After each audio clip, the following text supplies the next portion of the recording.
is a discussion regarding possible transient occupancy tax increase for 2026. Presentations by Colin Byrne, attorneys for the city. Great, thank you, Mr. Mayor. Before council tonight is a discussion on whether to move forward with a transient occupancy tax. Transient occupancy tax is a tax on the privilege of occupying a room or rooms in a hotel, tourist home, or other lodging unless the occupancy is for a period of more than 30 days. It is to compensate local government for tourism impacts. It is generally considered a stable source of general fund revenue, and currently there is no cap on the amount of a TOT that a city can put into place, a city with the voters' assent. There are exceptions to TOT. First, there cannot be TOT on timeshare estates or state park campsites, and there cannot be TOT on federal workers when they are working. Two cases dealing with TOT. You can tax the imputed value of breakfast included in the room rate. In other words, a person can't pay a full room rate and then say a portion of that room rate was for breakfast, so TOT doesn't apply to it. The full room rate is charged TOT. Same with the delta that is charged by the online travel companies. A lot of times online travel companies will have a rate that they put out, a hotel will have a rate that they put out, say it's $100, and the online travel company will be able to put out the same rate, $100, and there's a delta that the hotel agrees to with the online travel company so that the travel company makes a profit. That portion is also included in TOT. They don't get a discount because part of it went to pay the online travel company. TOT usually is considered a tax on non-residents. It still applies to residents, but because it is for short-term lodging, the majority of TOT is paid by non-residents. Opponents are generally the owners and operators of hotels and motels. There's two ways to charge TOT. One is as a flat charge. The other is as a percentage. I am not aware of a city charging a flat charge. All the cities in Orange County, at least that I have seen, charge as a percentage. TOT is a tax. Because it's a tax, any new or increased tax requires voter approval. The voter approval requirement depends on whether it goes as a general tax or a special tax. So first, as a general tax raises revenue that can be used for any general purpose, police, fire, libraries, that sort of things. To pass a general tax, it requires majority approval from the voters. Otherwise, a TOT can go as a special tax. For instance, the TOT can say that this tax only goes to support tourism.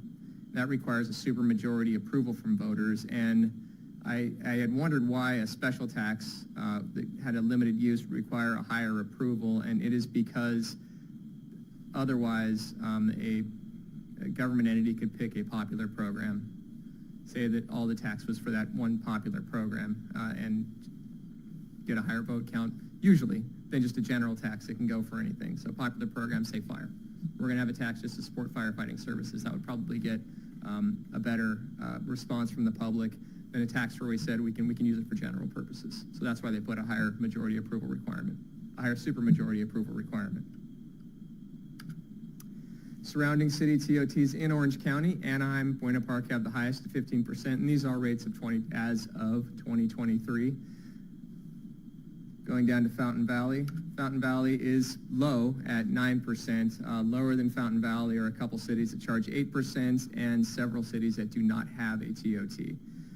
Average for all Orange County cities is 9.51%. That includes those that have no TOT. Average TOT for all cities with a TOT is 10.79%. And I say TOT, meaning transient occupancy tax, but it really is a hotel bed tax. And when we explain what the tax is, it really needs to be framed in terms, it's a hotel bed tax. A lot of times you say transient occupancy tax, and it doesn't come out right away clearly that it really is a tax on short-term lodging, usually from persons coming in from out of town, using city services. City services are used by visitors, and the thought of a TOT is that they should pay for it. TOT revenue. Annual revenue currently is approximately $1.4 million. Each 1% additional TOT should equal $156,000. And currently at 9%, 1.4 million. We've mapped out what TOT revenue would be at a number of percents going all the way up to 13%, which would get 2.024 million, or the 12% at 1.868 million. And I'm available for any questions. Okay, before we go into our my colleague here, do we have any public comments on this, Mr. City Clerk? I have no request to speak. Okay, any comments from my colleague? Okay, Councilmember Hopper? I had a question. Sober living homes, you know, they have, I guess, short-term residents. Would they be subject to the TOT? Yes, but they shouldn't have short-term residents. Those should be considered a short-term short-term rentals that are prohibited by our ordinance. Assuming they are doing short-term operations, they should be paying the TOT, even though they probably won't. And I say they probably won't because the operation's illegal. But just because it's not a permitted operation doesn't mean that they don't have to pay taxes on it. What about the ones that are, let's say and maybe we could look at, I don't think we've asked that question before, but we're, you know, potentially going to license some of the homes that are in the city. And as a licensed operation, should we be collecting TOT on those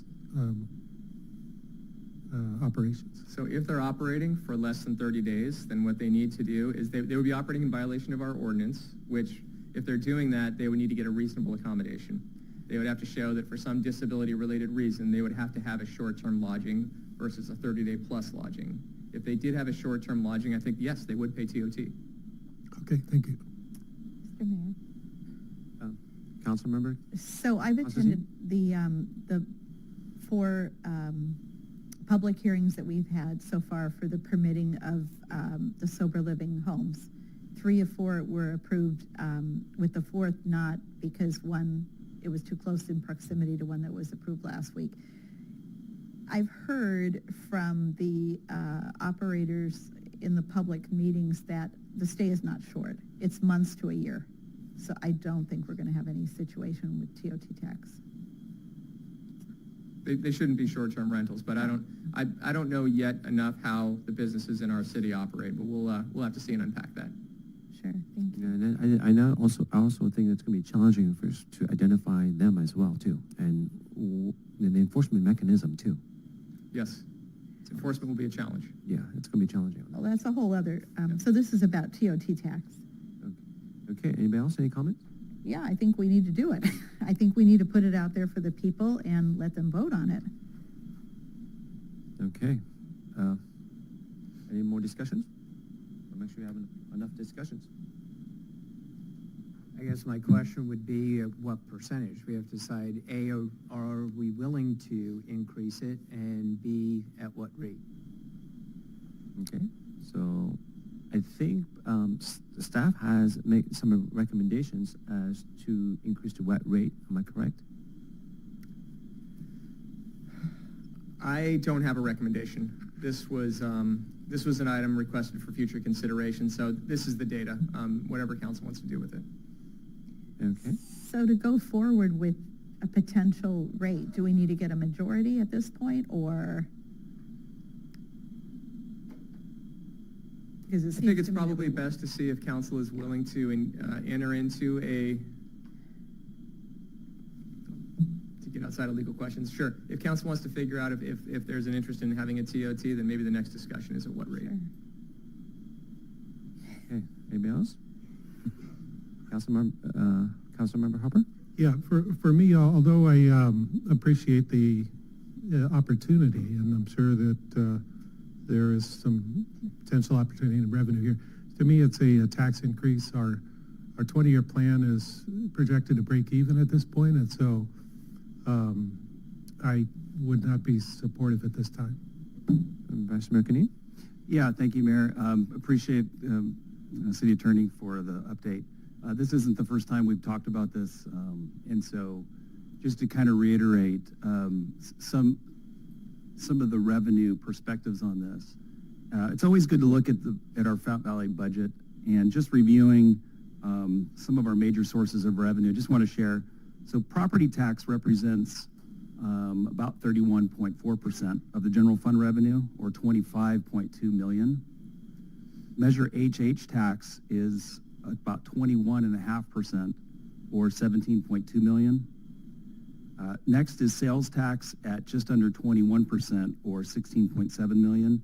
And even franchise taxes, or fees, excuse me, are projected at 2.6 million, or 3.3. When we look at TOT, the current budget is projecting about 1.5 million, which is 1.9%. That's less than 2%. So kind of as a revenue source, I would prefer to look at other areas where we can get much more kind of revenue impact. And again, also being a tax, I just think we're overtaxed. We're taxed enough already. And so I'm not going to support any kind of TOT. Okay, anybody else want to make any final comments? Mr. Mayor?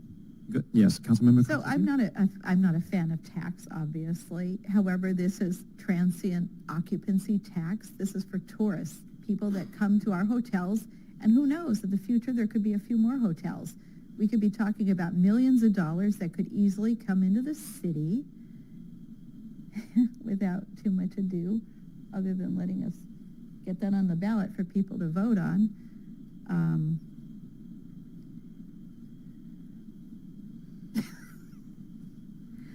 I don't know what to say. I'm not on any committee I'm not on any committee which would prevent me from approving a resolution. And I think we need to think about what's important for our city and bringing in extra revenue. Okay, all right. Councilman Granish, would you like to say a few words? I'm just curious, what committee are you talking about? Central Committee. Oh, you're talking about the Republican Party committee. Yeah, I mean, I'm a Republican myself, but I'm not associated with it, but I would not, yeah, that would be a deal breaker for me. All right, did I you want thought to you make? were talking like OC Sank. I wasn't sure No. what she was talking about. No. Okay. To me, I've always said for our residents that anytime we could get incremental revenue to the city without it coming out of our residents' pockets, that I would support that. I think this is a way that we could get additional revenue to the city without affecting our residents. I think it's also a fair fee because, like what was mentioned, is tourists who come into our city, they utilize our resources and they should pay their fair share towards it. So, you know, I'm always in favor. To me, I know the word tax is scary. I see this more as a fee of tourists coming into our city and a way for us to, quite candidly, pay down our debt. You know, we still have that pension liability. We talk about how great the 20-year plan is and all that, but you know, we have pension liability, and there's a lot of uncertainty from the federal government now on what kind of resources are going to be made available to cities and to entities. And, you know, anytime we have a way of bringing in revenue to the city without coming out of our residents' pockets, I support that. All right, thank you so much, Councilman Granish. As for me, I like what my Vice Mayor Kunit has said is we are being taxed. We even been taxed when we sleep. So adding more tax, I don't think will be beneficial to anyone. I think there's many other way to bring revenue into the city without having to find another form of tax, just label it differently. I give an example. The sooner that we can bring business that want to come to Fountain Valley and do business, the sooner we can bring them online. That means we streamline the process of the applications, the sooner we collect tax, the sooner they're up running.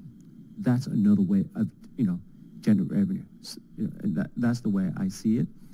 Now, the statement I'm saying that, oh, it's just for tourism. Well, yes, to a certain extent, but if I have to move out of my house because, you know, because I have damage to my house, whether it's through a water pipe or fires, I have to relocate my family. We have to find the nearest hotel. Insurance pays that. Well, that's not the point. So, for the residents, that's an increase in the tax, even though insurance pay for it, but it's another form of increase. I prefer to keep it low as possible. And also, when a tourist comes into any city, they'll always look at the bottom line, right? Or, it includes all the tax, but the lower the number, they're more enticed to come into Fountain Valley versus, the city, the bottom line. What is the bottom line per day? So, Who's looking at TOT So- tax when they book a hotel? so that's the way I look at it. It's the bottom line. Would you How much guys they- prefer that we just eliminate the tax altogether? I Uh, mean, Do if you're gonna that. charge tax, you're gonna, No. it's Yeah. tax. The issue here is not eliminating. The issue is about talking about wanting to increase additional. Well, city council, Percentage. though, can we not do that? I mean, we can do with Measure HH, we can decrease it, if I'm not mistaken. Not that I'm saying that we should. So that is Good point. my point of this. For me, it's a no at this time.